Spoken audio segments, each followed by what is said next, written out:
So this is the first of a number of conversations that I want to have about AI and some of the people that I've been meeting and talking to. The rise of generative AI has created this amazing opportunity for people to create and do more than they ever have been able to before by experimenting with chat, video, image, and coding tools. I've just seen a broad number of people who have really unlocked new potential in themselves. And instead of needing big teams to do what they've been able to do before, suddenly you're less resource constrained. And it's led to all these fascinating conversations with people throughout my life who I'm sort of bumping into again. And so, as part of that, in my own journey, I've been able to learn Python, learn data science. I've been able to understand some of what's going on with these machine learning algorithms. And recently, I just picked up Cursor and I was able to create a simple web scraper to start to develop data for my own application. But rather than talking about myself and my achievements, I really want this to be about talking with other people who are, I think, are going through the same journey. And so one of those people I bumped into was Shana Burg. I went to high school and elementary school, right, Shana? Yes, clever Back in lover. public school. Yeah. And so it was fascinating. I saw her book. I saw some of the work she did, and I said, gee, let's have the first conversation today. And so here's Shauna Berg. It's great to see you, Shauna. You look fantastic. Thank you. You as well. And I'm going to ask you some questions. I saw that you wrote a book, and so I'm going to just ask you three simple questions. The first one is, I don't know what this is, but what is an AI power base and how does it change the way businesses create content? Okay, well, I run Shana Burg Digital Marketing, and so I work with content clients who typically have a content strategy they want to execute to attract a certain buyer. Um, and normally I would create a content strategy and then help them create the marketing collateral that goes with that. So blog posts, newsletters, social posts, videos, webinars, whatever they need. But along comes AI and it can so quickly do a lot of the work for us. So an AI Power Base is something my team and I developed, which runs on ChatGPT, and it's a customized tool that we are able to put in our clients' best performing posts and their target personas and really use generative AI to more laser focus our content to attract their target customers. Cool. So what you're doing is you're helping your clients tune in their posts and what they're doing to be more effective. Um, Absolutely. And it saves them money and it saves us time so we can produce more content that's targeted to the buyer more quickly so we can focus on the strategy and make it more effective. Super cool. You also did a book, didn't you? Poof, The Disappearance of a Writer. That sounds ominous, and yet it sounds like you're adjusting, right? I'm definitely adapting, but it was a long process. So I used to write, like I said, every piece of content for my clients myself, and I absolutely love the writing process. So it's been hard for me to let that go, the fact that I don't need to spend hours and hours every day finding the perfect word when, a large language model can do the job for me.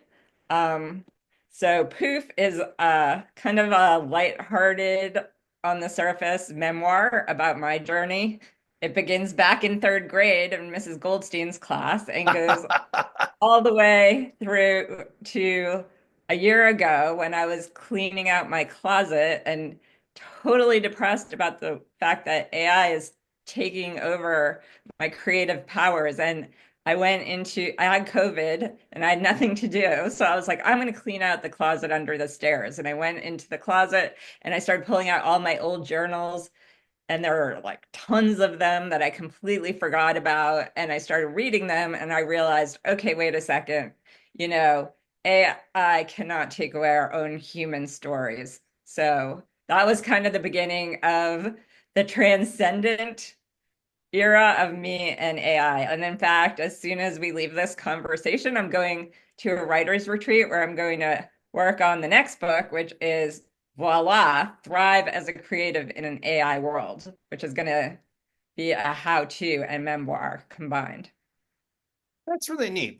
What I like about all your posts is the fact that you're keeping it lighthearted and you're really trying to encourage creative people to bring out their own capability. I feel like that's a big theme of what I've been able to do myself is I rather than see it as taking away, it's the opportunity to do more and get more done.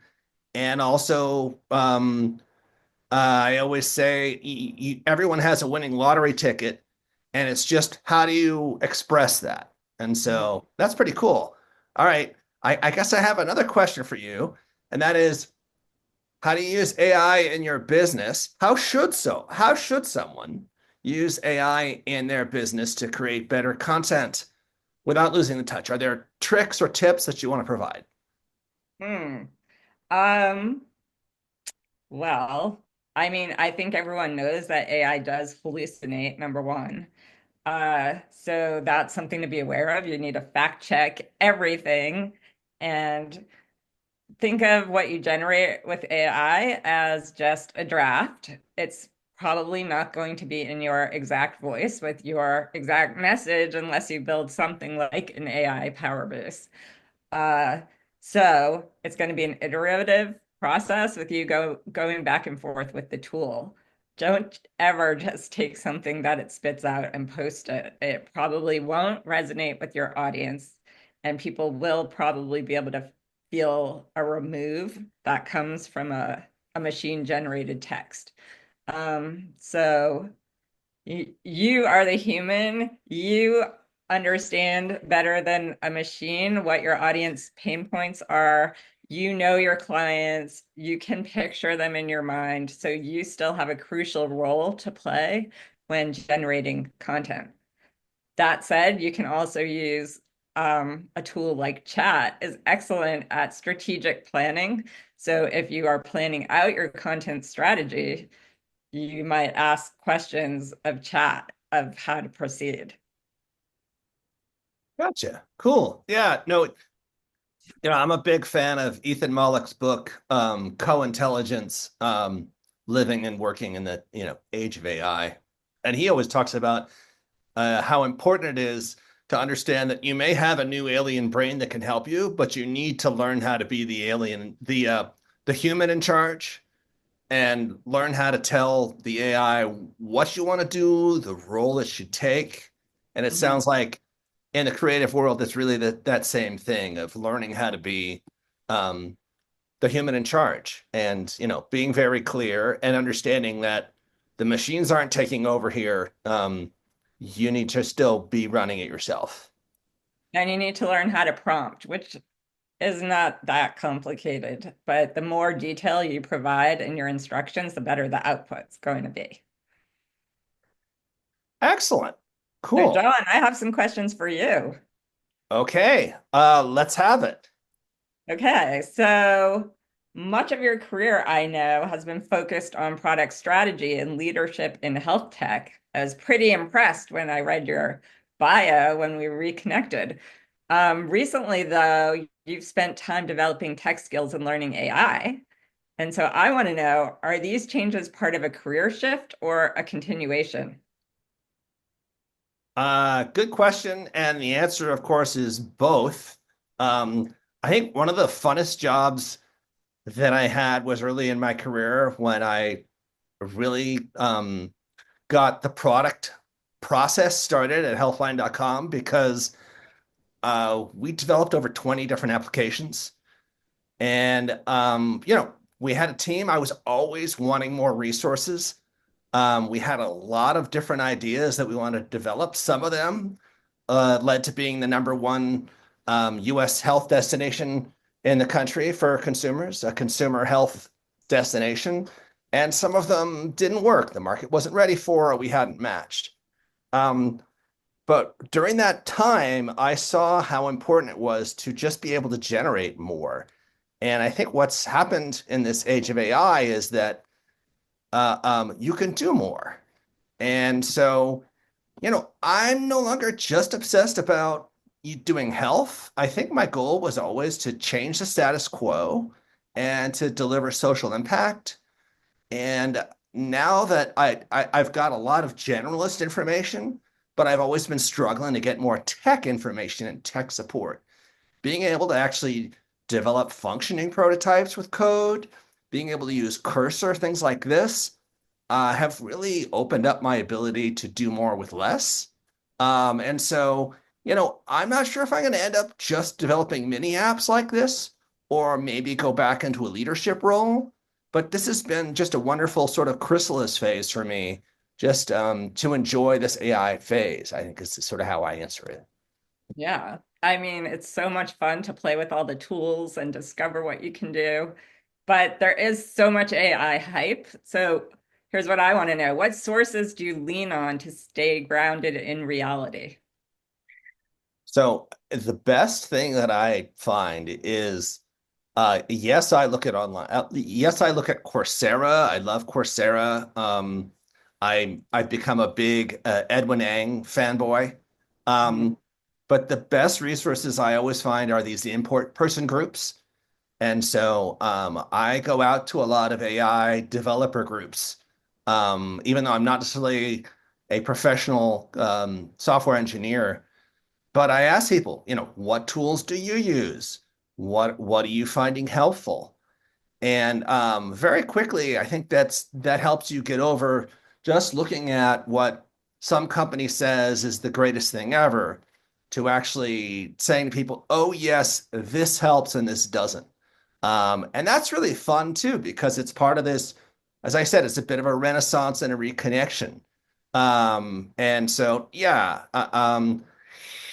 I always believe, having developed a lot of code and a lot of products, I think I'm always grounded in what can be done. And Mhm. by talking with others who are building, it really helps you figure out what's possible. So get out there and talk to people who are actually doing it is the best way, I think.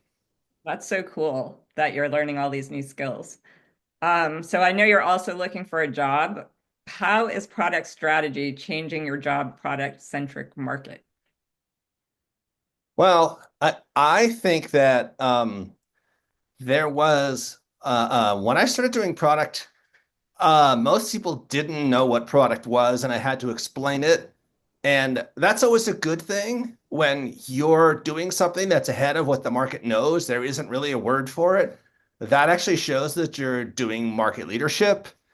And I Mhm. think what's happened in the product world is everyone wants to know exactly what kind of product person you are. And so I sort of look at how AI is working and say,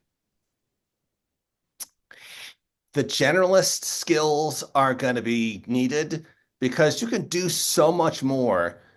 Over specializing in one thing is less valuable, and being able to both see the market and yet understand the mechanics of building, I think are gonna. I think it gives someone an opportunity to be a three-person company and have a $1 billion valuation. Those are happening right now, and I think it's less about the product role and more about that early founder ability to do multiple different things. Super interesting. I'm so glad we reconnected. Thanks for reaching out to me. Yeah, same here. And let's stay in touch. I want to hear about that second book. Absolutely. I'll keep you posted. All right.